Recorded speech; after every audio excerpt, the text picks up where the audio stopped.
आसिफ अली जरदारी साहब पे या बिलावल साहब के ऊपर आप लोगों को कह सकते हैं कि भाई ये चोर डाकू मिले हुए हैं, या आप नवाज शरीफ साहब को चोर डाकू कह सकते हैं, आप शहबाज शरीफ साहब को कह सकते हैं, लोग आपकी बात इस हद तक मान भी लेंगे।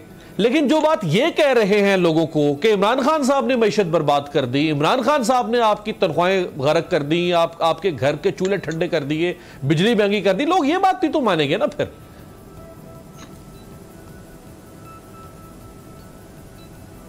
नहीं, देखें, मैं आपसे बताऊं कि कहने वाले कौन है ये तो देखें, उनकी खुद की क्या वैल्यूज़ हैं।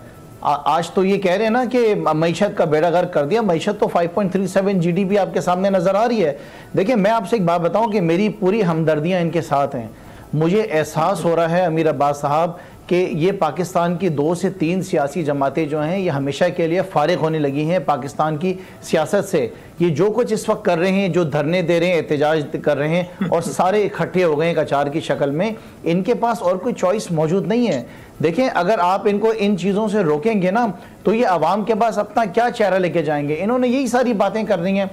तो जिस तरीके से वज़ीर आज़म की मकबूलियत इस वक्त पूरे पाकिस्तान में है, जिस तरीके से प्राइम मिनिस्टर ने इकॉनमी को आगे बढ़ाया है, जिस तरीके से सबसे बड़ी बात कि पूरी दुनिया में आज जितने ममालिक हैं पाकिस्तान को अप्रिशिएट करते हैं, पाकिस्तान की जो फॉरेन पॉलिसीज़ हैं, अब इनकी क्या पहचान बचेंगी। देखिए, मैं तो ये देखता हूँ कि मुझे नज़र नहीं आती PMLN और पीपल्स पार्टी का कोई फ्यूचर आइंदा आने वाले दिनों में। कोई और सियासी जमात उभर कर आएगी मुकाबला करने के लिए तहरीक इंसाफ से, तो अलग बात है। हाँ, ये चीज़ें चलती रहेंगी, बोलते रहेंगे महंगाई होगी, तेल हो गया, फला हो गया, ये हो गया। जो इनिशिएटिव्स, अगर मैं आपको अपने सिर्फ 4 इनिशिएटिव्स बता दूं ना तो खाली उसी का मुकाबला नहीं कर सकते। इनको तो इस बात पे मौत आ रही है कि पाकिस्तान तहरीक इंसाफ ने गिलगित बल्तिस्तान, KP और पंजाब में जो एहसास कार्ड जो लॉन्च किया है पूरे पाकिस्तान में, बल्कि उसका मुकाबला नहीं कर सकते। हेल्थ कार्ड आप मुझे बताएं मेरा बात साहब, कोई छोटी बात है? पूरी दुनिया में एक भी मिसाल नहीं है हेल्थ कार्ड की। अब आप मुझे बता रहे थे कि, बल्कि सही आपने फरमाया बिल्कुल खुद से, कि पीपल्स पार्टी किस चीज़ का एहतजाज निकाल रही है। आज अमीर अब्बास साहब 14 साल इक़्तिदार, 5 बारियां इनकी आई हैं। सूबे सिंध में वाटर कमीशन कहता है कि 70% लोग जो पानी पीते हैं it is unfit for human consumption. मतलब उसके ऊपर अगर जो है ना, मैं तो कहता हूं कि ये इतना गंदा पानी कि शायद उस पर जो है ना आ जाएगी तो वुजू करने के काबिल भी नहीं है पानी। ऐसे हालात हैं। स्कूलों में बच्चों के पास तालीम नहीं है, अस्पतालों में इलाज नहीं है, थर में बच्चे भूख से मर रहे हैं, लाड़काने में लोग एड्स से मर रहे हैं, यहाँ पर कुत्ते काट जाते हैं, उसकी वैक्सीन अवेलेबल नहीं है। आपके मेरे जिस्म के अंदर, हर पाकिस्तानी के जिस्म में इस वक्त जो वैक्सीन है वो भी वज़ीर आज़म इमरान खान ने करके दी कोविड की। आप अंदाजा लगाएं, अगर जरदारी या नवाज शरीफ के दौर के अंदर कोविड आ जाता तो क्या हाल होता है इस कौम का, किधर खड़े हुए होते हम। आज तो हमें पूरी दुनिया से बंद कर दिया जाता है। ये तो वैक्सीन नहीं दे सकते थे, कुत्ते की वैक्सीन नहीं है इनके पास, ये हमें क्या कोविड की वैक्सीन देते।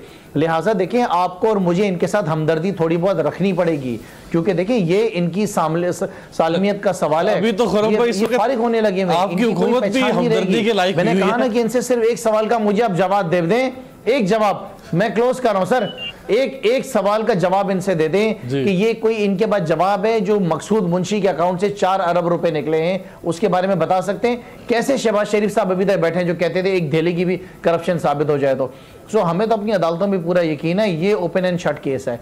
मैं आपको बताऊं कि ये साबित करेगा ये केस मकसूद मुंशी वाला 4 अरब वाला कि ये सियासी जमात नहीं है, ये एक माफिया है, ये वाइट कॉलर क्रिमिनल्स हैं। ये आप समझते हैं कि पाकिस्तान का जो हशर हुआ है वो 3 साल की वज़ीर आज़म इमरान खान की हुकूमत में हुआ है। ये दोनों जो बारियां लगा के बैठे हुए थे, हम तो यकीन कर रहे हैं जरदारी साहब की बात के ऊपर, जो कुछ जरदारी साहब ने और जो कुछ शहबाज शरीफ साहब ने एक दूसरे के बारे में जो उन्होंने अल्फाज इस्तेमाल किए कि कौमी चोर हैं, हारियों के चोर हैं, पेटों से फाड़ फाड़ के तो इन्होंने पैसा लूटा हुआ निकालना था मुल्क का, तो वो कहाँ गया सब कुछ? आज आप मुझे बताएं ना, किधर है सारी बातें? वो इमरान खान ने कहीं नहीं जाना है, 5 साल पूरे मुकम्मल करने, आप देखिएगा। और उसके बाद 2023 में भी पाकिस्तान तहरीक इंसाफ की हुकूमत होगी। जिस तरीके से खासतौर पे पीपल्स पार्टी फारिग हुई है गिलगित बल्तिस्तान, कश्मीर से, पंजाब से, KP से, ये सिंध से भी जाएंगे। जो इस वक्त हकूक मार्च के दौरान हमें लोगों के अंदर चेंज नजर आ रहा है, जो लोगों के अंदर एक इनके खिलाफ एक बलबला नजर आ रहा है, जो हाल इन्होंने सिंध का किया है, आप समझते हैं पीपल्स पार्टी 2023 में सिंध में रहेगी? इनका अच्छा, मैं सुनवा देता हूं जो वहां पे जाके जो शिकायत की है मैं आपकी इजाजत से वो सुनवा देता हूं जल्दी से। शाह महमूद कुरैशी, सारी तहरीक इंसाफ और बाकी ऑपोजिशन भी वहां यही बात कर रही है, दिखाएं। 15 साल से सिंध में पीपल्स पार्टी की हुकूमत है। ईमानदारी से बताओ, क्या इन 15 साल में सिंध में गुर्बत कम हुई है या बढ़ी है? जहालत में कमी आई है? इंसाफ मिला है? रोजगार मिला है? हक मिला है? हाँ, MNAs की हालत तब्दील हुई है, MPs की हालत तब्दील हुई है, इनकी तिजोरियां तो भर गई हैं। कराची से निकलने से पहले बिलावल, कराची के लोग मज़ारे कायद पर तुमसे सवाल करेंगे।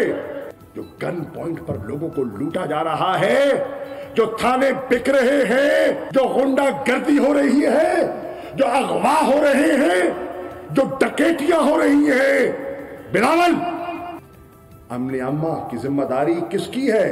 वफाक की है, सूबाई हुकूमत की है। कराची के लोग पूछते हैं, जब तुम कराची की सड़कों से चल रहे होगे, आज कराची के लोगों को जवाब जरूर देना।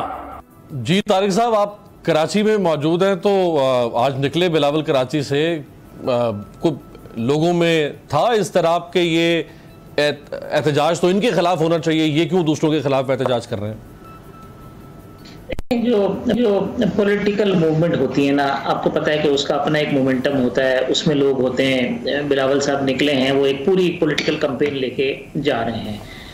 ये बात कि कराची का इंफ्रास्ट्रक्चर ठीक नहीं है, कराची में ट्रांसपोर्ट का सिस्टम ठीक नहीं है, कराची में 14 साल से पाकिस्तान पीपल्स पार्टी की हुकूमत जो कि सूबे में हुकूमत कर रही है, उसने कराची को उसका ड्यू शेयर दिया? नहीं, बिल्कुल नहीं दिया। कराची के अंदर उस तरीके से तरक्की हुई जैसे लाहौर में हुई है या किसी और शहर से उसका कंपैरिजन करें? बिल्कुल नहीं हुआ। ये एहसास महरूमी है, लोग एहतजाज भी करते हैं, और पीपल्स पार्टी का ये एक फेलियर है कि उनके साथ जो है ये जो एक बैड गवर्नेंस की चीज़ है वो जुड़ी हुई है। अब कराची के अलावा क्या सिंध के अंदर उस तरीके से काम हुए जिस तरह से होने चाहिए थे? नहीं, बिल्कुल भी नहीं हुए। और इसका जो पॉलिटिकल मलबा है वो कहीं ना कहीं पीपल्स पार्टी के ऊपर अपोजिशन गिराती है, और बड़े भरपूर तरीके से गिराती है। पीपल्स पार्टी उस मामले के ऊपर डिफेंसिव भी होती है।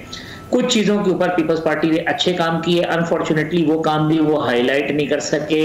उसकी वजह जो है बहुत सारी है, उनकी टीम की कॉम्पिटेंस समझ लें या कोई और भी चीज़ समझ लें। अब ये जो मसाइल हैं अमीर अब्बास साहब, ये सिर्फ सिंध में या थर में या उमरकोट में या लाड़काना पे ही मौकूफ नहीं है, कहीं ज्यादा है कहीं कम है। पीपल्स पार्टी को इसका हिसाब जरूर देना होगा कि भाई 14-15 साल से अगर आपकी यहाँ पे प्रोविंशियल गवर्नमेंट है, 18वीं तरमीम के बाद आपके सारे इख्तियारात हैं, तो अगर यहाँ पर काम नहीं हुए तो उसके जिम्मेदार आप हैं। लेकिन पीपल्स पार्टी से जवाब लेते हुए अगर आप डीजी खान से सवाल ना पूछें, अगर आप खुशदार से सवाल ना पूछें, अगर आप चमन से सवाल ना पूछें, अगर आप केपीके के अंदर जो है वहां के गांव गोट का सवाल ना पूछें, और परवेज खटक साहब असेंबली में खड़े होकर कहें कि केपीके में तो कोई गरीबी नहीं है, तो फिर ये एक नहीं, परवेज खटक साहब ने तो यहां तक कहा कि मुझे केपीके में कोई कच्चा घर नजर नहीं आता। वो कमाल ही कर दिया। कोई कच्चा घर नजर नहीं आता। तो ये देखें, जब तक ये आपको रियलाइजेशन नहीं होगी, मसाइल हैं साउथ पंजाब के अंदर भी, ये जो पीने के पानी का जिक्र खुर्रम शेर जमान साहब कर रहे हैं, हकीकत पे मबनी बात है। ये कौमी असम्बली के अंदर ये रिपोर्ट पेश हुई जिसमें बताया गया कि पानी की क्या सूरत हाल है, लेकिन साउथ पंजाब के अंदर भी यही सूरत हाल है।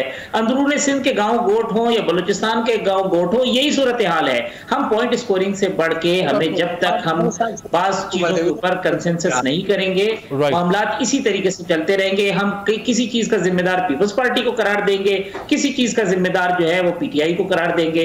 करप्शन की बात, बिल्कुल करप्शन का हिसाब होना चाहिए, लेकिन 4 साल से हमारे काम जो है वो गए हैं कि फलाने के अकाउंट में इतने, फलाने की टीटी इतनी, फलाने के इतने पैसे।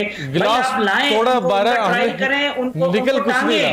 कौम चाहती है कि इन लोगों को सजा मिले जिन्होंने करप्शन की है, लेकिन कौम ये भी चाहती है अगर किसी ने झूठे इल्जाम लगाए हैं, शहजाद अकबर जैसे लोग अगर 3-3 घंटे प्रेस कॉन्फ्रेंस करके 3.5 साल के बाद आप इस्तीफा देके चले जाएं, तो फिर उसके बाद अभी आप कहेंगे कि सब चीजें खत्म हो गई। नहीं, आप जवाब दें। आपने 3-3 घंटे की जो प्रेस कॉन्फ्रेंसेस की, जो लोगों को बताया गया ये चीजें, तो आप बताएं कि आपने क्या चीज प्रूव की है, और अगर आपने झूठे इल्जाम लगाए तो आपको भी कटहरे में खड़ा होना चाहिए। बिल्कुल सही। 3-3 घंटे की प्रेस कॉन्फ्रेंस की और बाद में आप इस्तीफा देके कपड़े झाड़ के, झोली झाड़ के घर चले जाएं और कहें मुझसे भी कोई सवाल ना हो, तो ये भी खुला तजाद है।